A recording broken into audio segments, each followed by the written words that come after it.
মুসারে আল্লাহরে জিগাইবানি, আমি গরিব মানুষ, আমি ভালো কিছু কিনতে পারি না, ছেলে মেয়েকে ভালো কিছু খাওয়াইতে পারি না, ভাঙ্গা ঘর, এত গরিব, ভালো করে ঘর বানাইতে পারি না।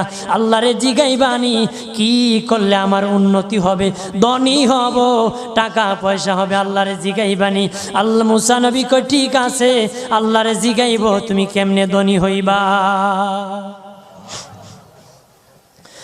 আল্লাহ নবী মুসা নবী তিন রাস্তার মোড়ে যা দেখে একটা লোক বসে আছে, তার দুই হাত নাই, দুই পা নাই, দুই হাত নাই, দুই পা নাই। ওই লোক ডাক দিয়া কয়, মুসা রে, জীবনে কোনোদিন নিজে হাঁটতে পারি নাই, নিজ হাতে খেতে পারি নাই, কেউ খাওয়াইলে খাই, নতুবা উপবাস থাকি, বৃষ্টি আসলে ভিজি, সেখানে আমি আবার